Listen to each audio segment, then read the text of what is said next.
made it to Chirohustle. Sit back and learn from the greatest influencers in the profession on the world's #1 chiropractic podcast.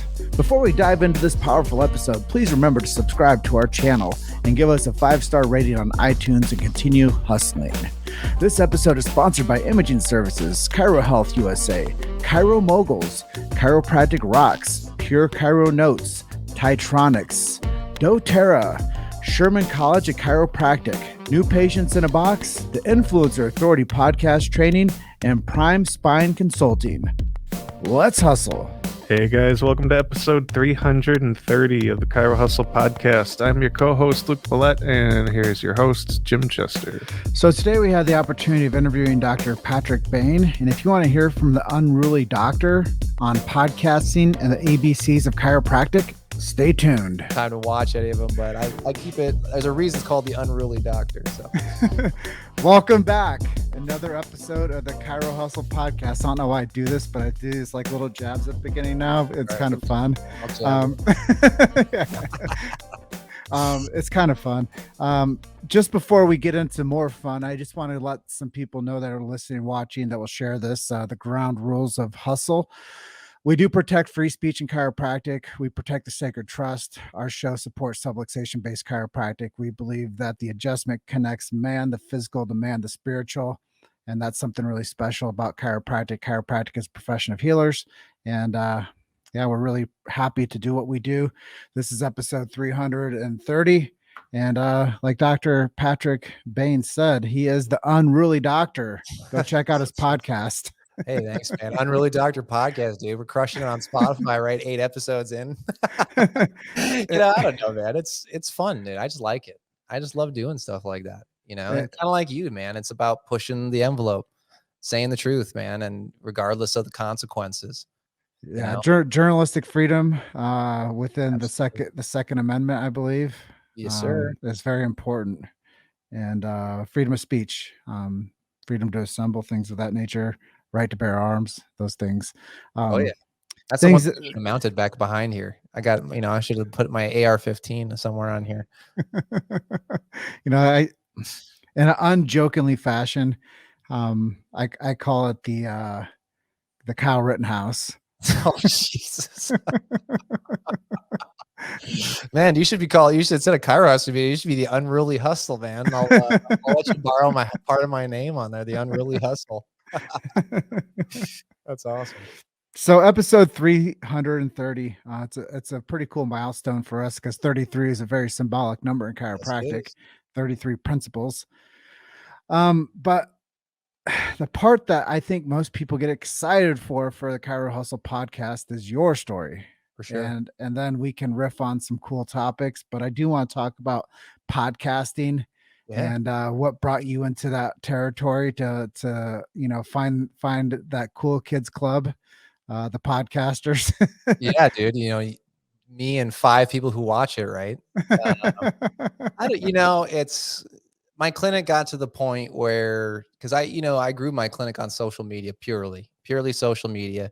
You and I talked about how you crush it at doing in-person type of marketing, right? We talked about how you do spinal screenings, and you could me, dude, I did it. I was okay at it. I was good at it, probably above average, but I just was like, you know what? It's a Saturday. I don't want to be at this women's expo. Mm-hmm. And I was like, how can I market this without having to be on a Saturday at a women's expo?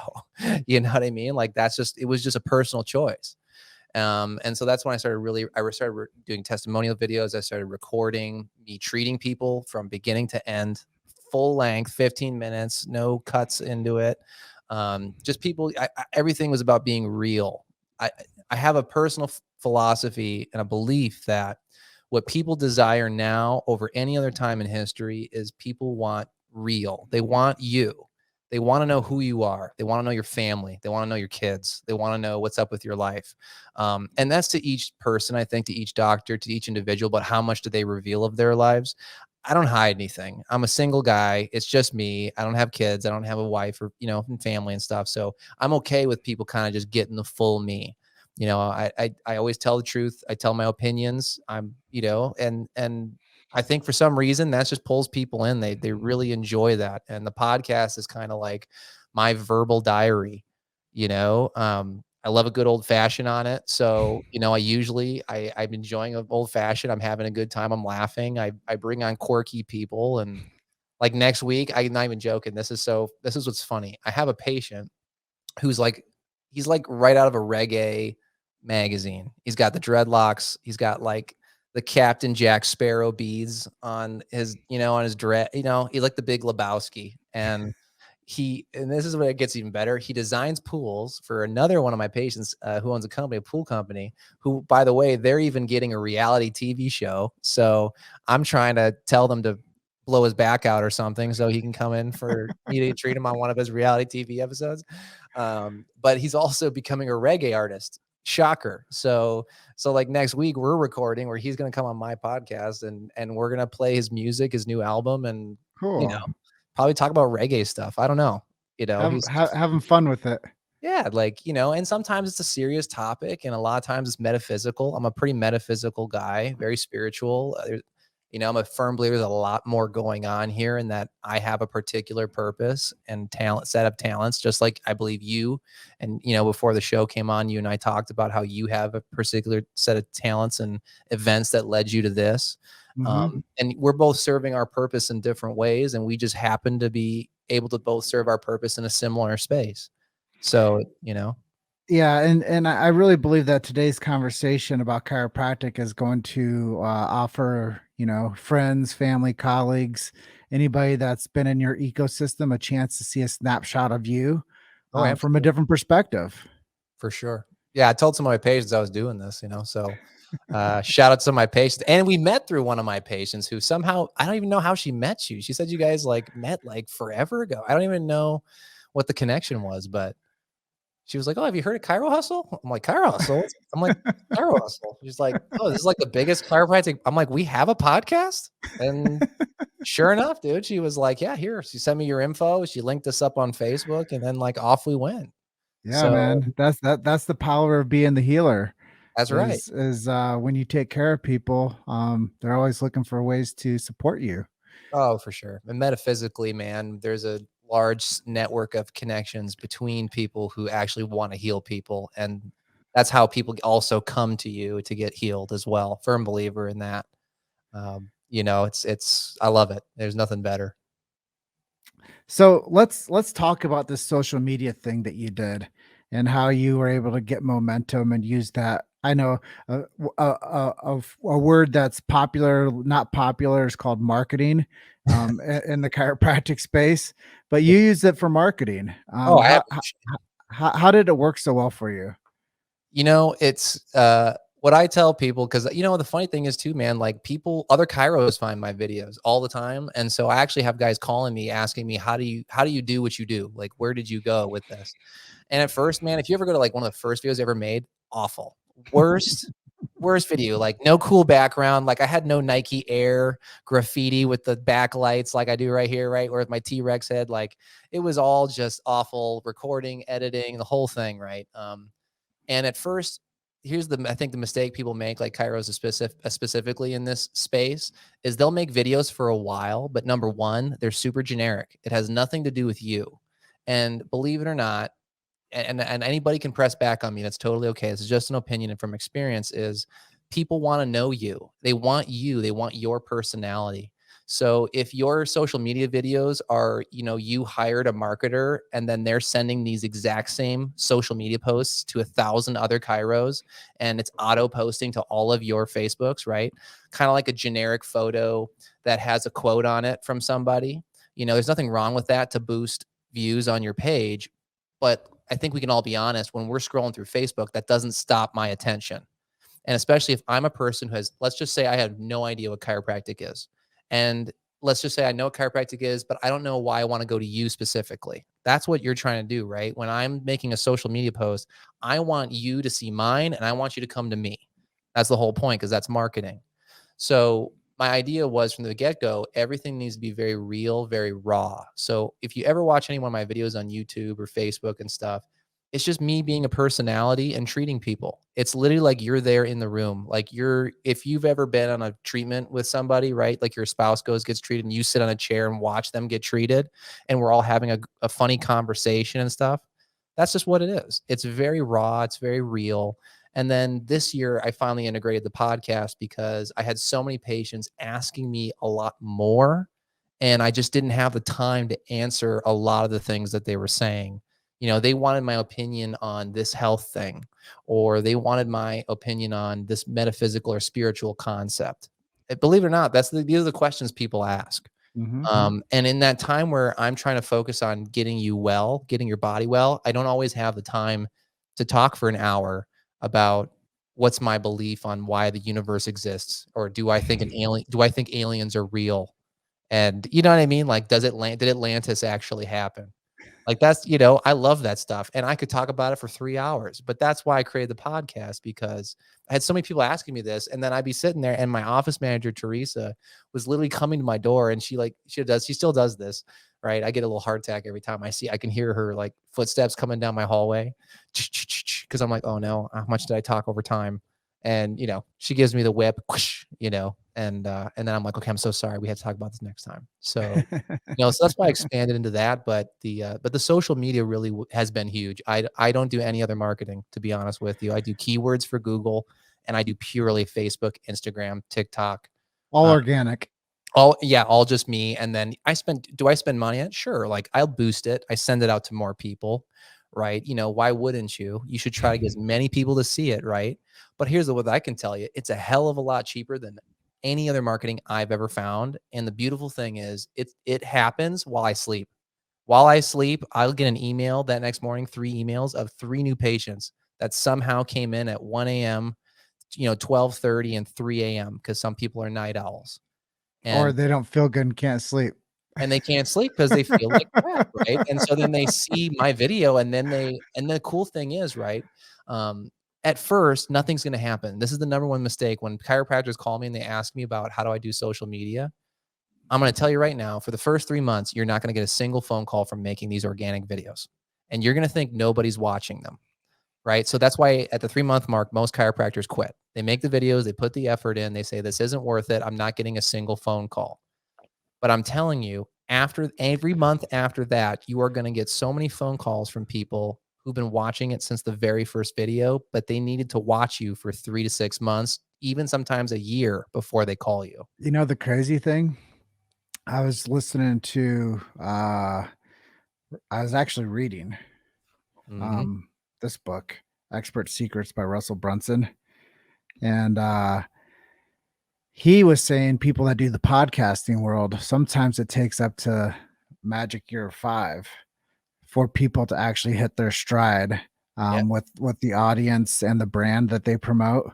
Sure. So that's just a good, testimony to people to say, look, don't get discouraged, stick with the game. That's and it. you got to keep showing up, stay consistent, stay on purpose, and do it. And I think that's a really, really cool thing for you to share with people. Is everybody looks for, the Hootsuite of the world. I have a friend out here who's opening a restaurant, and he's like, dude, how do I do social media better? Yep. Similar. And I'm like, you know what? We're just super consistent with it. The brand has become stronger. I was like, you just have to take people on a story journey with you. You have to talk to them about your vision behind it. You have to share people what ingredients you're putting into the things you're making. I was like, you have to bring people in the kitchen with you. You have to take them shopping with you. You have to show them what it's like. And real. And I was like, that's what people are curious about in a small town chef like you. They want to get to know you. I want to see you cooking my meal. I want to see what you're making and what are you passionate about. I want to see you have a video where you make something off your menu that you just want to eat because you think it sounds delicious. Well, the concept is these guys are from Iowa, and Iowa is famous for pork tenderloins. Okay. So they're rolling out this concept with pork tenderloins. Anyways, I'm really excited for them, but I want them to not think about what I did. Right. You got to think about what makes sense to you. Right. And like you said, and like I said too, it's really just about being real. That's what people want, man. we had that decade of reality television where that was popular, right? The fake personas, the fake fights, the fake whatever, MTV, Big Brother, all that stuff. You know what I mean? Survivor, all that fake stuff. That was popular for like a decade. But now I think people got over it and they said, let's really get back to like real people, real talking, to connect on a deeper level. That's what they Well, want. next topic then, real talk. ABC. Let's talk to people about this technique that you do, Yeah, for and sure. and maybe share some skill sets that people can to understand a little bit what you do.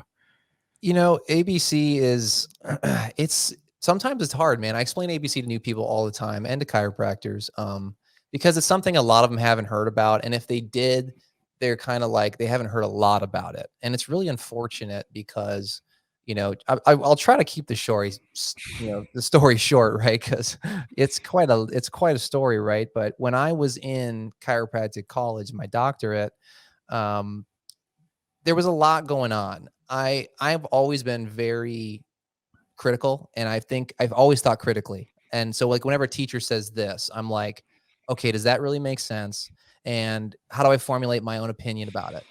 And there was a lot of problems when I was in chiropractic college, right? Because they were teaching something and a lot of the biomechanics just did not make sense to me. They just really didn't ring true to me. Like I remember when I was in the first semester and we were learning basic anatomy and they taught us about the spine and how there's supposed to be these curves, right? And in the middle of the back, you're supposed to have this big backwards curve, right? This kyphosis.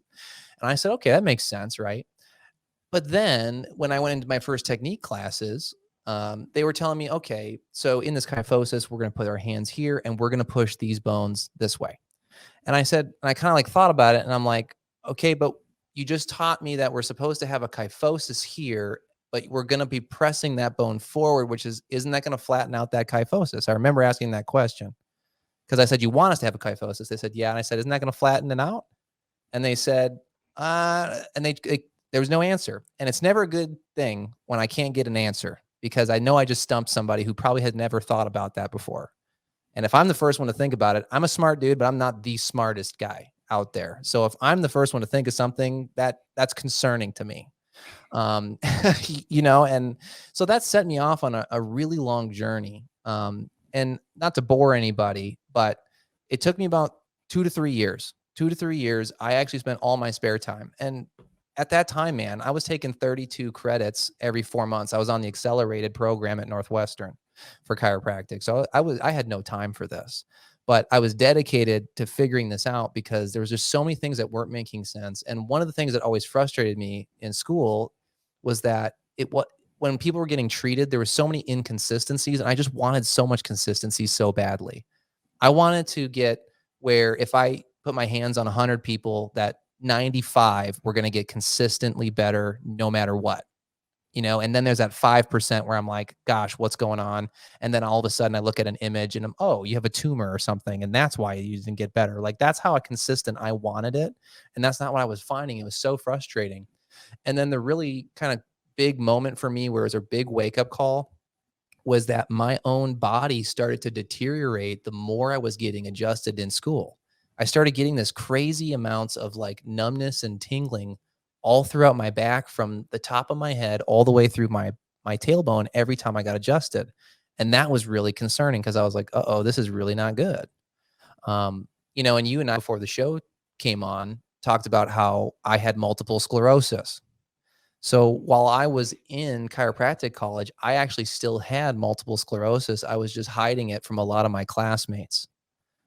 So, the only thing that they saw was that I wasn't able to always be at class sometimes. I would kind of disappear for a couple days.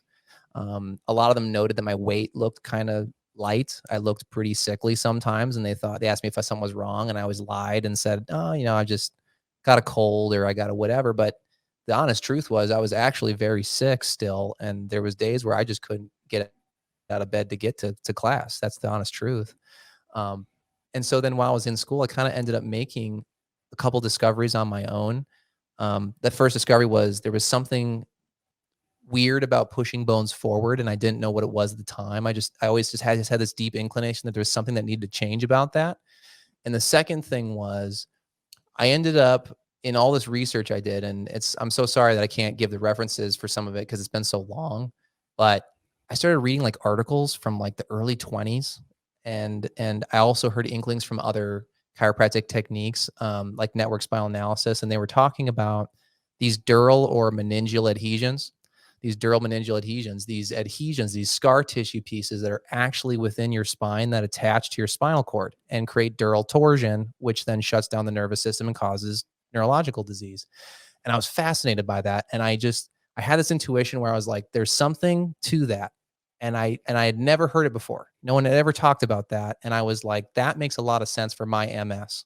I don't know. I had a moment, a aha moment. The problem was I couldn't find a picture. I asked the NSA people, no picture of it. I asked the research department at my university. Nobody's even heard of it at the research department. I'm asking the X-ray guys, the techs. I'm thinking they must have seen this on an MRI. They no idea what it is. The best they could tell me was about tethered cord syndrome, which we all learn in school anyway. And I was so frustrated. And then God sent me a moment, because I'm a spiritual guy. I'm not necessarily religious, but God definitely sent me a moment where, after years, this took years of researching, there was a day where I went to the school library in the bookstore section, and I picked up a book, and it just caught my eye, and it said, if I remember the name, it was like Subluxations of the Spine in Cadavers. So basically it was a bunch of pictures of sliced in half human beings, and they were showing subluxations on an actual human spine. I was like, that's awesome. I didn't pick up that book thinking I'm going to find meningeal adhesions in there. And I'm not joking to anybody. After 2 years, a book that I just happened to pick up and I start perusing for fun, I flip to a page and there's this picture of a spine cut in half, and on the figure with an arrow, it says, picture of meningeal dural adhesions, figure 4 or figure 3. And that's when I knew God was showing me something huge. It was something I had been searching for years, and I couldn't find anything on Google, anything anywhere. And then a buddy of mine who also was very sick in his body, so I had the multiple sclerosis. He had this crazy kyphosis, and every time he got adjusted, he got very sick as well. We ended up just happening upon this technique called ABC, and I had never heard of it. My friend was like, "Have you heard of this?" And I said, "I have no idea. What is ABC?" And he was like, "This guy's talking about all the stuff that you're talking about with the same research." So he had the same books, the same research I was talking about, but this guy says he knows how to figure these two things out, can fix them. And so then I immediately was like, okay, I'm always skeptical because up to that point I had tried so many things. And so we went to our first seminar. We started treating each other. I started treating patients in student clinic. And all of a sudden, whereas before when I was doing these traditional methods and everything was very inconsistent, I finally started having it where it was 90 to 95% of people that I was touching. It was like clockwork getting better. It was so easily consistent, and I could not believe it. And then after getting treated by ABC for about 2 to 3 years, I completely reversed my MS all the way through. You've made it to Chirohustle. Sit back and learn from the greatest influencers in the profession on the world's #1 chiropractic podcast. This episode is sponsored by Imaging Services, Chiro Health USA, Chiro Moguls, Chiropractic Rocks, Pure Chiro Notes, Titronics, doTERRA, Sherman College of Chiropractic, New Patients in a Box, the Influencer Authority Podcast Training, and Prime Spine Consulting. Let's hustle. Whenever I hear a chiropractic story like that, usually it's the chiropractor talking about how they saw some spontaneous thing happen in their office or how a person's life changed. But really, you healed the healer. And That's a really cool narrative to talk about. And I think that a lot of times people have something entrenched inside of them and they don't know where to go or who to ask. And that's a lot of times why people go through the medical pill mill system. And then eventually they end up at a chiropractor saying, I've tried everything and nothing works. And why didn't anybody ever tell me about you before? And you get that going on. So it's really cool to give people hope that chiropractic is something that when applied specifically, technique by technique, it really does change people's lives, including the practitioners. Yeah, I mean, I think that's a story I think people can handle on because, like you and I talked before the show or whatever, when at the worst of my MS, I mean, I was almost a cripple. I mean, at the age of 21 is when it hit me when I was still in undergrad. And within 3 or 4 months, I mean, I was almost in a wheelchair. I mean, I couldn't walk. I had vertigo like you wouldn't believe. Legs were giving out. I used to fall over to the right and I'd hit my head. And I went through the medical ringer, like I was telling you earlier before the show I think my insurance was $250,000 in 6 months. So it destroyed my credit. I couldn't get an apartment for like 5 years, 6 years. I got my first apartment that wasn't off of Craigslist cash under the table in my last year of chiropractic college. It was the first time I was able to actually qualify to get an apartment. Wow. And medicine did that to me, and Mhm. I'm not trying to blame the doctors. I think they're lost. I think they need help. I think they need they need guidance about what health really is and what a drug is. I think they're good people who are just really lost and there's a gap in knowledge. I don't think they're purposely trying to hurt people. I think that they just don't know what else to do. I think it's the only thing they know how to do is throw a pill at you. That's all they know. Well, here's the narrative. Once again, we got to heal the healers. Yeah. We got to recruit those people and get them under specific chiropractic care, um, because the narrative is broken, and the story that we're telling people, that there's a pill, a push, or a lotion, or a shot that's going to be the grand all savior for their health. So many times, like I said, man, out of all those people I went and met, most of the time people don't know how to take action Right. because they don't know where to go or who to trust. And those two things, they sound really fast when I deliver it like that, Right. but know, like, and trust was one of the techniques for marketers. But I believe one of the techniques for chiropractors is know, love, and trust. Mm, And I think that it's a different resonance with what chiropractic delivers, because as we talked about, chiropractic tried to get lumped in with the medical profession, but yeah. chiropractic is anything but medical profession. Right. Chiropractic is natural healers, that the medical profession tried to bastardize. But Sure. I've talked about this many times, and the medical world, they want to use chiropractic philosophy, and they never want to cite it. Right. They want to use chiropractic uh, methods, but they never want to cite it. So we have this incongruency within the people administering sick care and the people doing chiropractic. And then there's this miscommunication. But most of the people out there that are the other type of providers, Right. man, they love chiropractic. Right. They love getting their families adjusted. They love, you know, the people that are dependent on taking care of people with the other system. They love chiropractors, man. They love it. But Right. the small minds inside the media make it seem like that there's some clash or some non-cohesion. Right. But chiropractors are the first to tell you, um, if you're in an emergency situation, like we talked off camera, don't come see me. Right. If Go you're see the dying, go save the people that are specialized in that type of critical care. right. If you're gonna be dead in 10 minutes, I'm not the place to go, but if you are lessening your lifespan by, living an unhealthy life, you're high stress, your diet isn't where it's supposed to be. We're not on a food supplement regimen of some kind. Your spine is a mess. Your posture's a mess.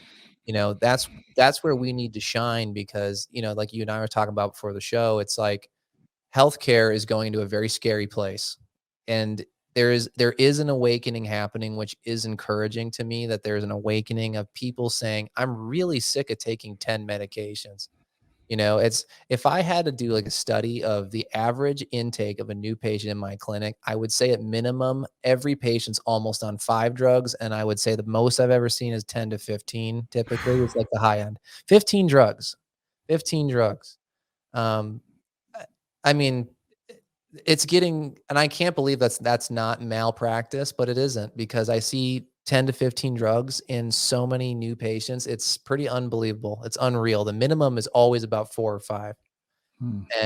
And even if I have studies that can show that a certain medication doesn't necessarily provide what it said it does, and in fact should be pulled from the market because of its damage we found out it does, like a statin, for example. I hope nobody watches this podcast. Don't hit me. Get your medical advice from your medical doctor about drugs. But I can read research. I'm smart enough to read research, and I know the research on statins does not look good for heart disease, right? So, and yet every patient comes in my clinic. Oh, a statin. How long you been on that? Oh, 2 decades. Oh, do you still have high blood pressure? I do. High cholesterol? I still do. Okay. Where do you think it comes from? That's what I'm always trying to do in my office, is I'm trying to get to the root cause of everything, and I'm trying to change the patient's perspective that these things are changeable. That's what's crazy. You and I were talking about that earlier, where patients don't actually think these things are changeable. They say, "Oh, I got high blood pressure. It's genetic. Can't change it." What did I say? Yeah, well, like you said, right. I'm gonna do everything under the sun to break that. It's a mindset too. See, one of the things if you're a metaphysical or spiritual person, this is very powerful. The spirit and the mind is very powerful. So if you say this can never change, it never will. And You I know, would say I'm gonna be the first to prove people that I can fix this. right. Like, that's the exact thing, man. When I had the multiple sclerosis, and this doctor said told me literally to prepare to be in a wheelchair. That's what the neurologist told me when they finally, after literally 6 months and $250,000, and every doctor telling me I was crazy. They said it was in my head that I wanted to get attention, that I was trying to get attention from people, right? When I'm in the prime of my life in college, of course I want to go be bedridden and cry myself to sleep every night. Of course I do. But after all that, when they finally took the brain MRI with contrast and they saw all these lesions in my brain, that finally proved that I wasn't crazy, right? That was the huge turning point in my entire life, where I was like, somebody needs to figure these types of things out, because this was miserable. These people were literally telling me that I was, instead of just listening. If I could give any advice to anybody out there, a doctor, man, just listen to your patients. You're already a better doctor if you actually just sit there and listen for 15 minutes the first time you meet them. Let them just tell you their story and raise their frustrations with the system that they've been provided. Because can't tell you how many new patients have just cried on the first day from talking, because no one ever actually just listened to their story and believed what they said. I can't tell you how many patients have told me on the first day, but they told me it was all in my head. And I'm like, me too.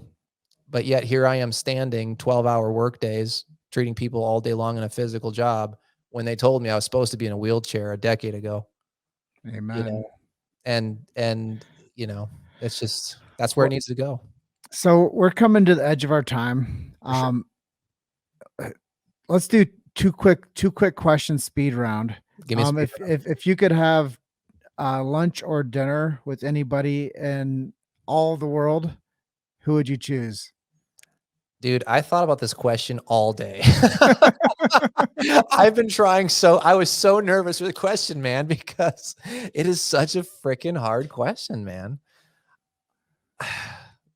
Honestly, man, I love cartoons. I would actually love to go jump into a cartoon. I was actually watching anime cartoons before I came on this podcast. You ever watch the anime One Punch Man? Never seen it. Dude, go treat yourself to an episode of that. It is so funny and bizarre. I want to meet One Punch Man from the One Punch Man anime show. So you're looking forward to the metaverse? Oh, no. I think before, if you ever post this to YouTube, right? I'm waiting for the moment we take Mark Zuckerberg and we throw him in a deep chasm somewhere, and we lock it and seal that sucker, pray over it, and bury that sucker deep in the ground, because this guy is taking the world down a day at a time, man. Not a metaverse fan. I love VR, but I just made a whole podcast on that. on the metaverse and how scared I am for what I think it actually is. So Yeah, I saw that you had an episode on that. That's why I did. kind of threw it up there too. I made 2 episodes, man. That's how much I had to talk about Mark Zuckerberg.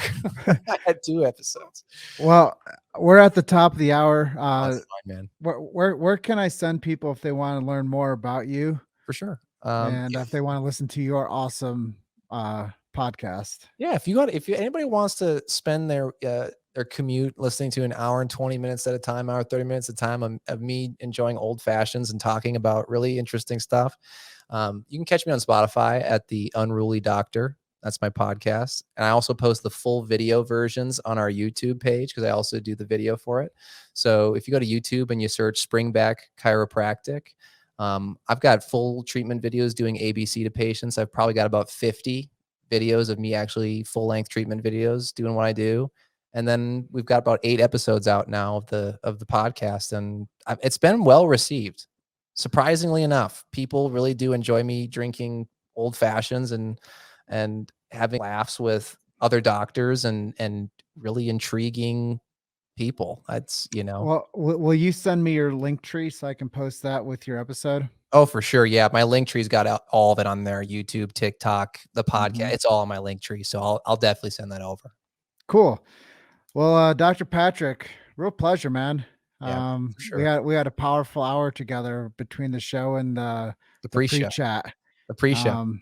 There's a lot of valuable things exchanged today, and I just wanted to say thank you so much for being episode 330 of the Chiro Hustle podcast. Hey, man, love it.